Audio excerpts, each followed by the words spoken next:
Greeting to all of you guys.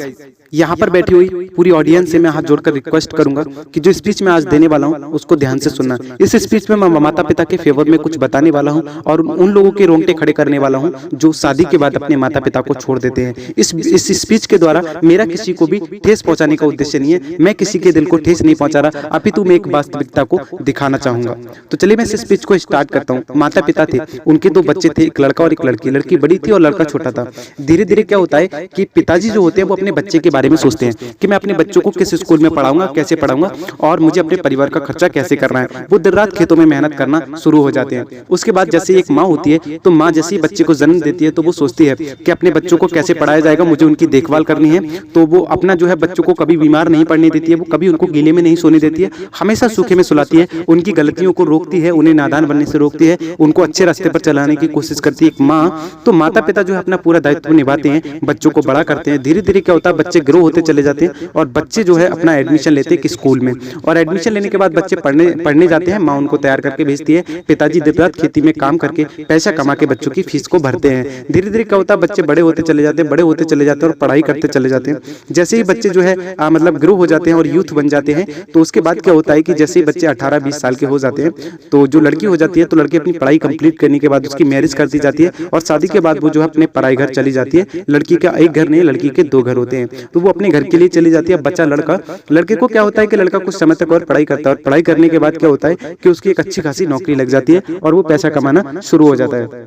फिर क्या होता है धीरे धीरे जैसे ही मतलब दिन पूरे हो जाते हैं उसके बाद लड़का जो है उसकी शादी कर दी जाती है। उसके माँ बाप कहते हैं अब हमें एक बहू लानी चाहिए तो उसकी शादी कर दी जाती है। लेकिन मैं यहाँ पे एक बात स्पष्ट करूंगा। पहले वो बात ये है कि ना लड़के की गलती होती है ना लड़की की गलती होती है। गलती होती है तो दोनों की, एक की गलती नहीं होती है। कहीं ना कहीं लड़का गलती करता है और कहीं ना कहीं लड़की भी गलती करती है। तो जैसे ही उस लड़के की शादी हो जाती है तो क्या होता है कि मुश्किल से 1 साल बीतती है जब तक कि लड़का पिता नहीं बनता। और वो लड़का जब पिता बन जाता है, जब उसकी पत्नी की बेबी हो जाता है, उसके बाद में क्या होता है कि जो लड़का होता है वो अपने माता पिता को छोड़कर अलग हो जाता है। अब वो किस लिए अलग हो जाता है, या तो उसकी पत्नी की कमी होगी या उसकी पत्नी उसको कहती होगी, अंदर ही अंदर खुकलती होगी कि किसका पेट पाल रहे हैं, हमें अलग होकर कमाना है, बच्चे का देखना है, या फिर जो है लड़का ही खराब होगा इसलिए वो अलग हो जाता है। क्या करते हैं कि वो अपने माता पिता से अलग हो जाते हैं और वहां पे माता पिता को अकेला छोड़ देते हैं उसी घर में। तो मैं यहाँ पे एक बात स्पष्ट करने की कोशिश करूंगा कि देखो माँ बाप का दिल कितना बड़ा होता है। माँ बाप का दिल कितना बड़ा होता है कि वो 10 औलाद को पाल सकते हैं। एक औलाद का दिल कितना छोटा होता है कि वो 2 माँ बाप का पेट नहीं पाल सकता।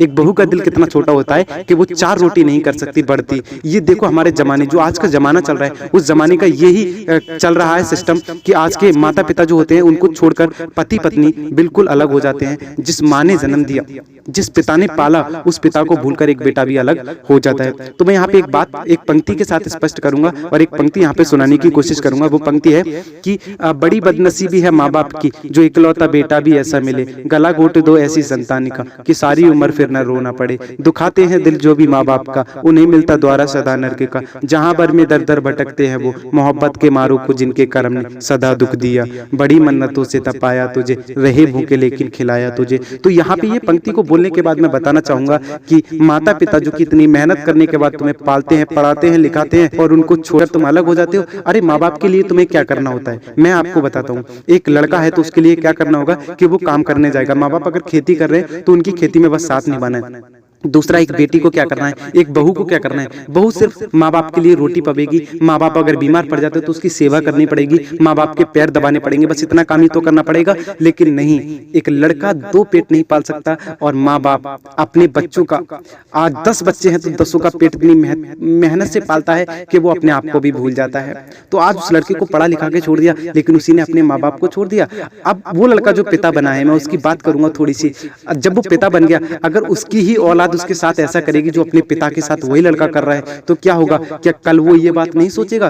तो मैं आपको बताना चाहूंगा कि देखिए मैं किसी को गलत नहीं बोल रहा, अभी तो मैं ऑडियंस के सामने कह रहा हूं कि देखो ऐसे लड़के बिल्कुल कमीने होते हैं, ऐसे लड़के बिल्कुल ना पागल होते हैं। मतलब उन लड़कों का पढ़ाई करना ही बेकार है, उन लड़कों का पढ़ाई करना ही बेकार है, उन लड़कियों का पढ़ाई करना ही बेकार है जो अपने माँ बाप को छोड़ के अलग हो जाए, जो अपने सास ससुर को छोड़ के अलग हो जाए। अरे लड़की से मैं कहना चाहूंगा क्या वो सगे अपने माँ बाप को छोड़ देगी? अगर अगर माँ बाप से लड़ाई हो जाए ना, तब भी वो उनको नहीं छोड़ेगी, तब भी अपने सगे माँ बाप यानी कि अपने मायके में जाएगी, वो उनको नहीं छोड़ेगी। लेकिन अपने सास ससुर ने अगर लड़ाई कर ली तो उनको हमेशा के लिए छोड़ देगी, उनसे बोलना तक बंद कर देगी। क्या तेरे माँ बाप ऐसे हैं तो दूसरे के माँ बाप क्या होंगे नहीं? अरे अपने माँ बाप गलती करते तो उनको माफ कर दिया जाता है, अगर सास ससुर गलती करेंगे तो उनको माफ नहीं किया जाएगा? अरे किया जाएगा भाई, उन्होंने बुढ़ापे में आकर इतनी परेशानी उठाई है। अब मैं एक लड़की की बात करता हूँ, लड़का अगर उसके परिवार वाले गलती करें, उसके माँ बाप गलती करें, सगे माँ बाप, तो वो इतना कमीना होता है कि उनको छोड़ देता है। माँ बाप अगर कुछ कह दे तो माँ बाप से अलग हो जाता है, लेकिन अगर उसके सास ससुर कुछ कह दे तो उससे अलग नहीं होता, उनके घर पे जाता है, अपनी पत्नी को घुमान ले जाता है। लेकिन पत्नी से पूछ, वो तेरे माँ बाप से लड़ी